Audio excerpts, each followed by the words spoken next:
everyone, welcome to my channel NeatNet. Guys, today we are going to discuss a very important topic which is protein sorting and transport. Here we are going to discuss all these things, how to protein transport and translocate. Now from starting we have to discuss what is protein trafficking and transport. So let me discuss about what is protein sorting and transport. मैंने आपको पिछले lecture में protein trafficking बताया था, वो भी यही होता है कि हम प्रोटीन को कैसे ट्रांसपोर्ट कर रहे हैं, कैसे ट्रांसलोकेट कर रहे हैं। तो हमें पता है कि जो प्रोटीन है वो बनता कहाँ है और किस प्रोसेस से हम बनाते हैं, translation, right. And what we need ribosome for that. तो protein that are encoded by the nucleus DNA and then we transported and translocate. तो अगर इसका बेसिक देखें, तो अगर हम सेंट्रल डोग्मा को देखें तो उसमें क्या होता है कि डीएनए जो है वो आरएनए में कन्वर्ट होता है। कौन सा प्रोसेस हम यूज करते हैं, ट्रांसक्रिप्शन। वहीं पे अगर आरएनए जो है वो प्रोटीन में अगर कन्वर्ट होता है तो with the help of ribosome, और इस प्रोसेस का नाम क्या होता है, ट्रांसलेशन। तो हम इसमें क्या यूज कर रहे हैं, हम इसमें राइबोसोम यूज कर रहे हैं।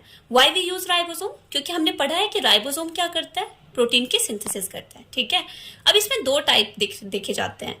पहला टाइप है कि फ्री राइबोसोम इन साइटोसोल, ठीक है। राइबोसोम जो है, देखो न्यूक्लियस में हमारा ट्रांसक्रिप्शन और एप्लीकेशन प्रोसेस होता है, पता है हमें, लेकिन जो ट्रांसलेशन है, जो प्रोटीन सिंथेसिस है, वो कहाँ होता है, साइटोसोल में। क्यों? क्योंकि राइबोसोम कहाँ पे प्रेजेंट होता है, हमारा साइटोसोल में प्रेजेंट होता है, ठीक है। तो फ्री राइबोसोम एक तो होता है and second one is bounded, किसके साथ, आरईआर के साथ। क्लियर है इतना? तो इसे मैं और अच्छे से डिटेल में बताती हूँ कि अगर हम पहला देखें, फ्री राइबोसोम जिसे हम कहते हैं, जो साइटोसोल में प्रेजेंट है, उसका अमाउंट भी बहुत ज्यादा देखा गया है, 2/3 अमाउंट जो है वो फ्री राइबोसोम का ही है। उसको हम एक और नाम से बोलते हैं पोस्ट ट्रांसलेशन।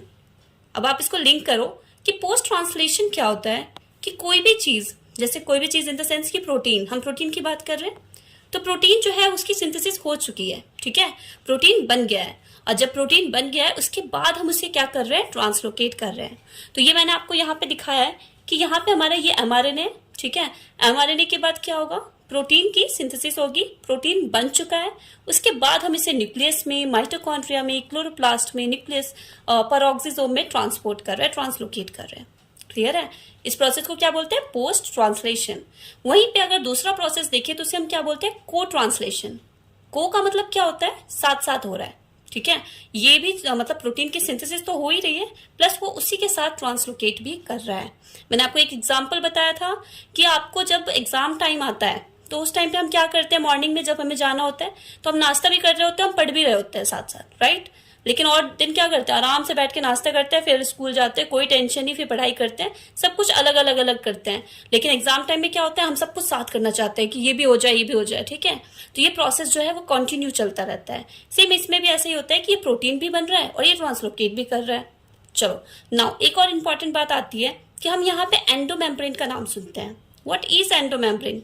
तो एंडोमेम्ब्रेन जो है उसका मतलब क्या है कि जैसे ये प्रोटीन जो है वो किस में ट्रांसपोर्ट होगा, एक सीक्वेंस में ट्रांसपोर्ट होगा।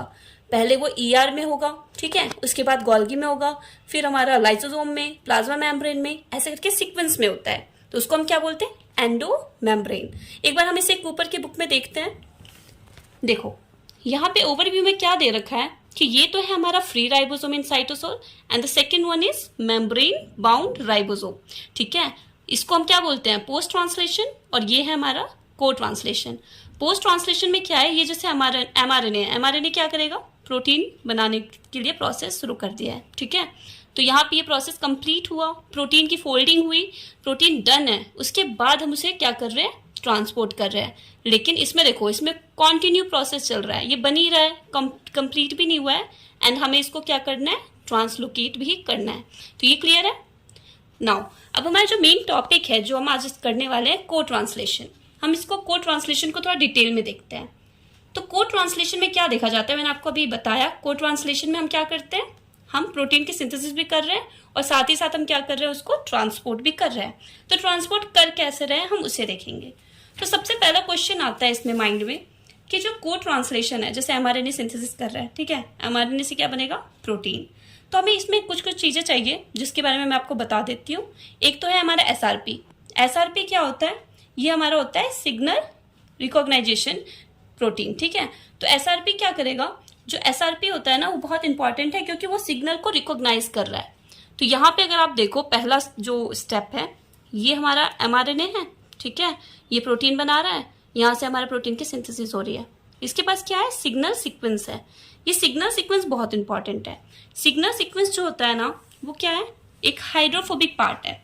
हाइड्रोफोबिक पार्ट किसका है, 6 to 12 उसके पास हाइड्रोफोबिक अमीनो एसिड प्रेजेंट है।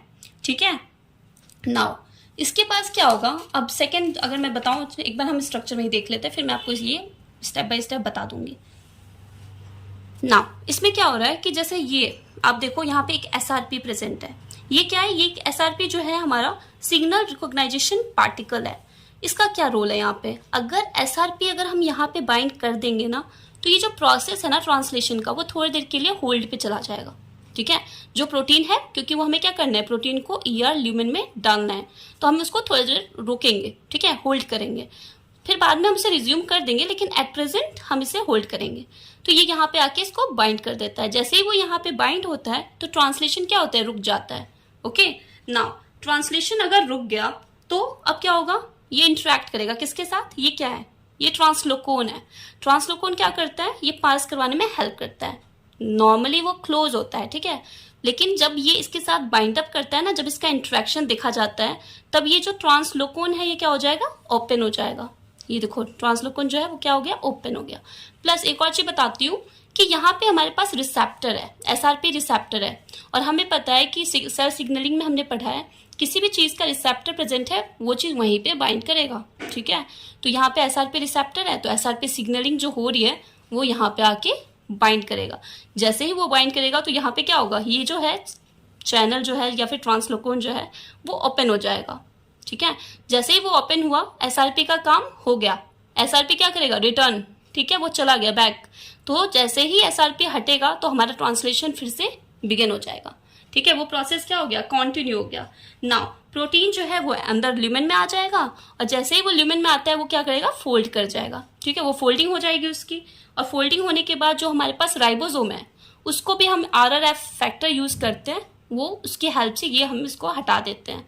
तो ऐसे करके हमारे पास फोल्डिंग कंप्लीट हो जाती है और फिर हम उसको आगे प्रोसेस कर देते हैं। मैंने यही स्टेप में दिखा है। देखो स्टेप 1 क्या है, SRP bind to signal sequence. ठीक है, एसआरपी क्या हुआ, सिग्नल सीक्वेंस के साथ बाइंड हुआ। और एसआरपी किससे बना हुआ है, आरएनए और प्रोटीन से, ये भी याद रखना, ये इंपॉर्टेंट है। नाउ सेकेंड आता है ट्रांसलेशन स्टॉप हो गया, क्यों, क्योंकि एसआरपी यहाँ पे बाइंड हुआ। SRP ribosome protein move toward ER, किसके पास जा रहा है वो, ईआर ल्यूमेन के पास। ठीक है, वहां पे क्या प्रेजेंट है, SRP receptor. Now SRP release हो जाएगा, क्योंकि उसका काम क्या था, उसको वहां तक पहुंचाना, उसने वहां तक उसको पहुंचा दिया। नाउ वो उसका काम कंप्लीट हुआ, वो रिलीज हो गया। जैसे ही वो रिलीज होगा ट्रांसलेशन क्या हो जाएगा, कंटिन्यू, रिज्यूम हो जाएगा। ट्रांसलेशन क्या हो जाएगा, रिज्यूम हो जाएगा। तो राइबोसोम जो है वो ट्रांसलोकोन से बाइंड हुआ, ट्रांसलोकोन ओपन हुआ और वो क्लीव कर दिया उसको पेप्टाइडेस के हेल्प से। नाउ जो हमारा फोल्डिंग होके वो किस में जाएगा, ल्यूमेन ऑफ ईआर में, एंड देन हम राइबोसोम को भी रिलीज कर देंगे, हमारे पास प्रोटीन आ गया जिसको हम आगे ट्रांसलोकेट करेंगे। ठीक है, थैंक यू।